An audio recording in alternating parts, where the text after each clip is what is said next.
समय से वर्षों से एक परंपरा रही है कि जितने देश भर में स्टेट्स के पावर मिनिस्टर्स होते हैं उन सब की एक एनुअल कॉन्फ्रेंस होती है।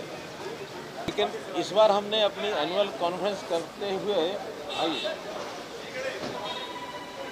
ये तय किया था कि वर्ष भर में देश भर की कुछ रीजनल कॉन्फ्रेंस करेंगे। तो आज उसी क्रम में चौथी रीजनल कॉन्फ्रेंस ये हुई है। इससे पहले सिक्किम में हुई थी, मुंबई में हुई, बेंगलोर में हुई और आज ये चौथी कॉन्फ्रेंस नॉर्थ वेस्ट की ये जो कॉन्फ्रेंस है 10 राज्यों ने इसमें अपनी उपस्थिति कराई है, जिसके अंदर हरियाणा, पंजाब, चंडीगढ़, राजस्थान, दिल्ली, उत्तर प्रदेश, उत्तराखंड, हिमाचल प्रदेश, जम्मू कश्मीर, लद्दाख इन सब प्रदेशों के प्रतिनिधि, कई प्रदेशों के केवल अधिकारी आए थे, कुछ प्रदेशों के हमारे मंत्री भी थे, जैसे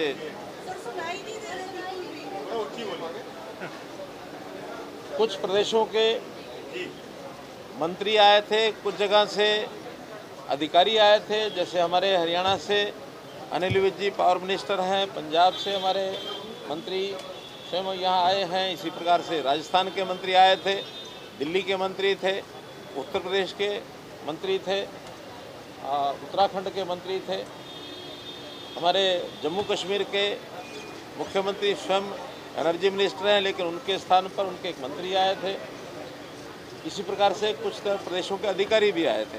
तो आज जिन विषयों पर चर्चा हुई है उसमें सबसे पहले तो एक टारगेट हमने सबको ये बताया है कि देश के प्रधानमंत्री जी ने जैसा एक कहा है कि देश को 2047 तक हमको विकसित भारत बनाना है, तो विकसित भारत बनाने के लिए हमारा जो पावर डिपार्टमेंट का नारा है कि power for all at all times, ये हमने सिद्ध करके दिखाना है कि कभी पावर की कमी नहीं आने देंगे। जो प्रदेश, जो देश पावर डेफिसिट होता था, आज पावर सरप्लस की ओर हम जा रहे हैं और पावर सरप्लस हम हो चुके हैं। उस हिसाब से हर प्रदेश की क्या क्या स्थितियां हैं, क्या क्या समस्याएं हैं, क्या क्या उनके सुझाव हैं, जनरेशन किस प्रकार से बढ़ाई जा सकती है, ट्रांसमिशन में क्या क्या काम और किया जा सकता है, डिस्कॉम में क्या क्या कठिनाइयाँ हैं, कुछ नए आयाम भी, उसकी खुल करके चर्चा होती है। लगभग 6 घंटे की इस मीटिंग में हर विषय की बारीकी से चर्चा हुई और मुख्य रूप से जिसके अंदर ये तय किया गया कि हम आने वाले 2025 अगस्त तक पहला विषय तय किया है कि जो प्रीपेड स्मार्ट मीटर्स हैं, सभी government offices, government employees, government colonies, इन सब में 31 अगस्त तक प्रीपेड मीटर लगा दिए जाएंगे, ताकि पहले पेमेंट करो जैसा हम टेलीफोन के विषय में करते हैं, बाद में आपको सेवा मिलेगी। इसको बाद में और भी समाज के बाकी कंज्यूमर के ऊपर भी लागू किया जाएगा।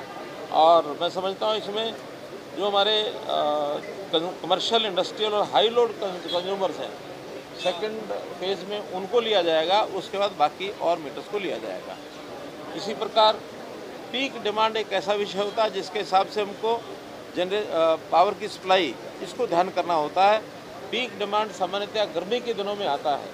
पिछले वर्ष 2024 में पीक डिमांड जो थी 250 गीगावाट की ये आई थी।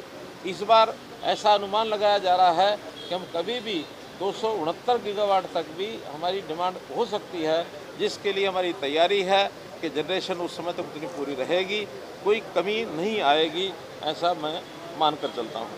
हमारे यहाँ इंटर स्टेट ट्रांसमिशन सिस्टम, क्योंकि स्टेट्स को अपना जो ट्रांसमिशन सिस्टम बनाना होता है उसको किस प्रकार से और मजबूत किया जाए, और उसमें भी टैरिफ बेस्ड कम्पिटिटिव बिडिंग के ऊपर और इस सिस्टम को लाया जाए, ताकि एक उचित दाम के ऊपर और ट्रांसमिशन लाइंस प्राइवेट जो पार्टनर्स हैं हमारे, वो भी इसमें आ सके और इसी आधार पर कंपटीशन में स्टेट्स और प्राइवेट पार्टनर्स पीपीपी के मॉडल के ऊपर और इस ट्रांसमिशन लाइन में आ सकें, इसके ऊपर हम ध्यान कर रहे हैं।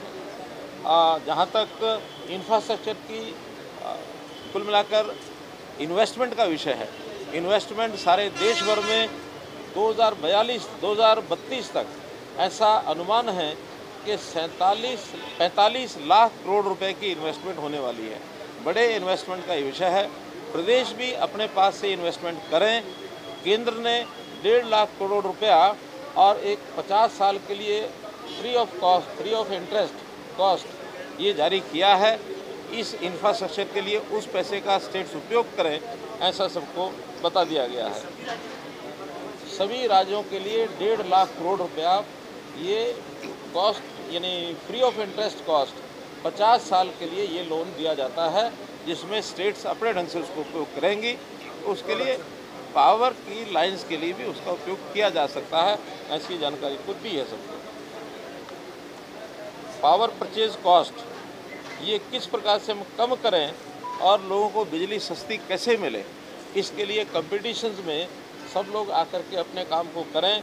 और इसमें एनर्जी एफिशिएंसी कि हम उतनी ही पावर से ज़्यादा अप्लायंसेस को ज़्यादा उपयोग हम कैसे कर सकते हैं, उसके नॉर्म्स बनाए गए हैं, वो भी सब बता दिए गए हैं। इसी प्रकार डिस्ट्रीब्यूशन लॉसेज ये बहुत ज़्यादा जिन प्रदेशों में है उनको आगाह किया गया है कि डिस्ट्रीब्यूशन लॉसेज को कम करें।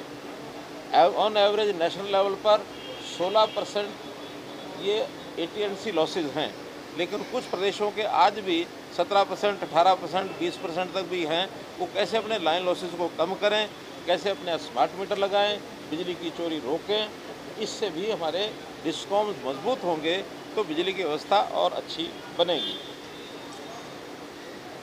ग्रीन एनर्जी कॉरिडोर्स अब देश में एक ये भी हमें प्रतियोगिता करनी पड़ेगी कि हम रिन्यूएबल एनर्जी को कितना ज़्यादा लागू कर सकते हैं, पैदा कर सकते हैं और लोगों को सप्लाई कर सकते हैं।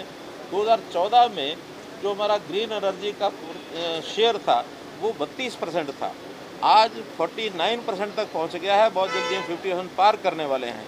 और ग्रीन एनर्जी के नाते से जितनी इंडस्ट्री है वो अपने प्रोडक्ट्स वो कैसे ग्रीन एनर्जी से उत्पादित हों, ताकि आने वाले समय में जो इंटरनेशनल लेवल पर कुछ रेस्ट्रिक्शंस लगाए जाने की संभावना है कि ग्रीन एनर्जी से बना हुआ प्रोडक्ट वही एक्सपोर्ट हो पाएगा, तो हम अपनी इंडस्ट्री को ग्रीन एनर्जी ज़्यादा दे सकें।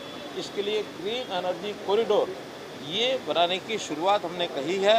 हर प्रदेश में एक दो ग्रीन एनर्जी कॉरिडोर बनाने की योजना बनाएं, ताकि अगले वर्ष में ग्रीन एनर्जी कॉरिडोर ये बन सकें, उस इंडस्ट्री को हम ग्रीन एनर्जी प्रोडक्ट ये बना सकें।